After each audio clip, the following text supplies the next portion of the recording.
Welcome back to my channel. তো আজ আমি তোমাদের সাথে শেয়ার করব চিকেনের একটা রেসিপি, মোগলাই চিকেন।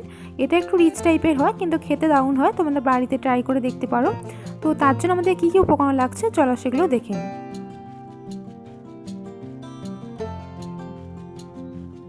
তো আমি এখানে 500 গ্রাম মতো চিকেন নিয়েছি, আর আমার এখানে লাগছে আদা লাগছে, রসুন লাগছে, আর পেঁয়াজগুলো আমি ভেজে রেখেছি, আর এখানে গোটা গরম মশলা লাগছে, তেজপাতা লাগছে, পরিমাণ হলুদ, নুন, কাজুগুলো আমি ভিজিয়ে রেখেছি জলেতে, এটা বাটতে হবে, মানে জলে কিছুক্ষণের জন্য ভিজিয়ে রেখেছি কাজু বাদাম। আর এখানে কেওড়া ওয়াটার লাগছে, আর লাগছে ধনে গুঁড়ো, জিরে গুঁড়ো, আর এখানে লাগছে লঙ্কা গুঁড়ো, আর লাগছে গরম মশলা। আর আমি রান্নাটা সাদা তেলে করব। তো প্রথমে আমি চিকেনে হলুদ দিয়ে দিলাম,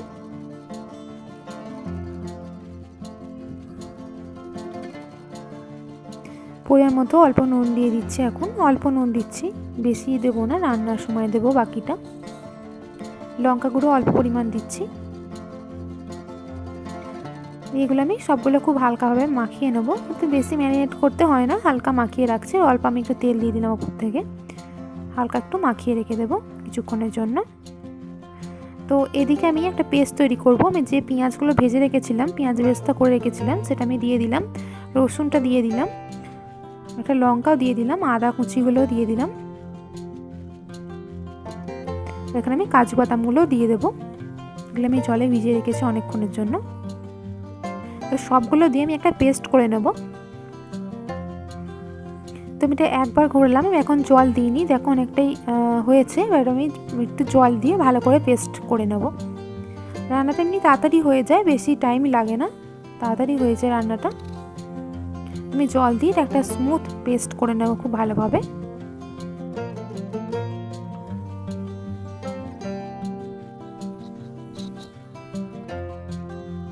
তো আমার এটা দেখো পেস্টটা হয়ে গেছে, দেখো সবগুলো মিশে একদম স্মুথ হয়ে গেছে, পুরো ক্রিমের মতো লাগছে। তো এটা আমার রেডি হয়ে গেল।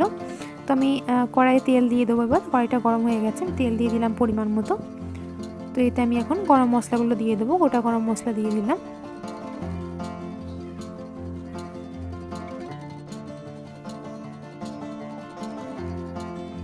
তো তেজপাতাটাও দিয়ে দিলাম, দিয়ে এগুলো দিয়ে খানিকটা একটুখানি ভেজে নেবো হালকাভাবে। তোমার হালকা ভাজা হয়ে গেছে, এখন আমি যে পেস্টটা করে রেখেছিলাম সেই পেস্টটা আমি পুরোটা তেলে দিয়ে দেবো, দিয়ে খুব ভালোভাবে একটু কষিয়ে নিতে হবে। তো পুরোটা আমি পেস্টটা দিয়ে দিয়েছি তেলে, দিয়ে খুব ভালোভাবে আমি এটা কষিয়ে নিচ্ছি। যেহেতু এখানে আদাটা আছে, রসুনটা আছে, এগুলো একটু ভালোভাবে কষাতে হবে। পেঁয়াজটা বাটা আছে, পেঁয়াজটা ভাজা আছে, তো পেঁয়াজটার জন্য অসুবিধা নেই। তো আমি এটা ভালোভাবে কষিয়ে নিয়েছিলাম। তো আমি এখন এতে হলুদ দিয়ে দিলাম, লঙ্কার গুঁড়ো দিয়ে দিলাম পরিমাণ মতো, ধনে গুঁড়ো, জিরে গুঁড়ো, সব মশলাগুলো আমি এতে দিয়ে দেবো, দিয়ে খুব ভালোভাবে মশলাগুলো কষিয়ে নেব।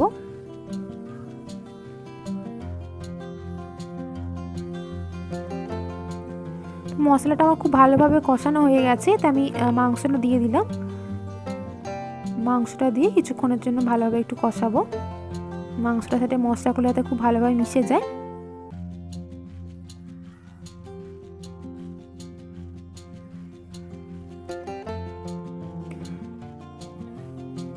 তো আমি এখন 2 থেকে 3 মিনিটের জন্য হালকা ঢাকা দিয়ে রাখছি, যাতে মাংসটা একটু সেদ্ধ হয়, মাংসটা জলও বেরোবে। তো খানিকক্ষণের জন্য আমি ঢাকা দিয়ে রেখেছিলাম।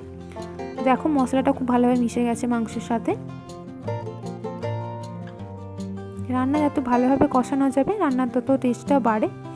মশলাটাই হচ্ছে মেন রান্নার।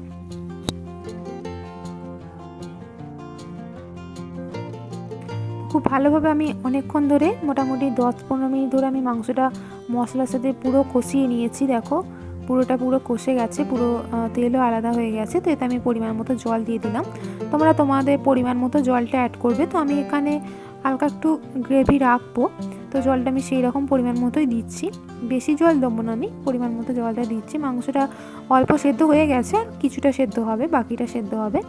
তো সেই রকম পরিমাণ মতো আমি জল দিলাম।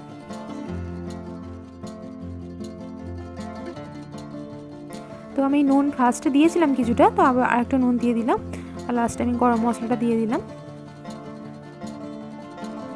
তো এটা আমি আরও 5 থেকে 10 মিনিটের জন্য ঢাকা দিয়ে রাখবো। তো তোমার 5 থেকে 10 মিনিট হয়ে গেছে। তো আমি ফিরে এলাম, দেখো অনেকটাই গাঢ় হয়ে গেছে। তো আমি শেষে কেওড়া বাটাটা অ্যাড করব। রান্না প্রায় আমার রেডি। তো আমি শেষে 1 চিপি মতো 1 চামচ আমি কেওড়া বাটা দিয়ে দিলাম।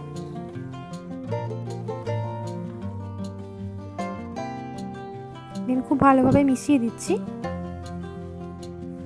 তো প্রায় হয়ে গেছে। তো লাস্টে আমি অল্প বাটার দিচ্ছি। বাটাটা আমি ফার্স্টে দেখাতে ভুলে গেছি। তো আমি লাস্টে অল্প 1 চামচের হাফ চামচ একটু হালকা বাটার দিয়ে দিলাম, দিয়ে খুব ভালোভাবে সবগুলো মিশিয়ে দিলাম। তো আমার প্রায় রেডি হয়ে গেছে। দেখো আমি গ্যাসটা বন্ধ করে দিলাম, রেডি। তো রেডি হয়ে গেল আমার মোগলাই চিকেন। তো এটা খেতে কিন্তু খুবই সুন্দর হয়, তোমরা বাড়িতে ট্রাই করে দেখো। যদি ভালো লাগে তো আমার চ্যানেলটা প্লিজ সাবস্ক্রাইব করো, আর লাইক এবং শেয়ার করতে ভুলো না। আজকের মতো এইটুকুই, টাটা।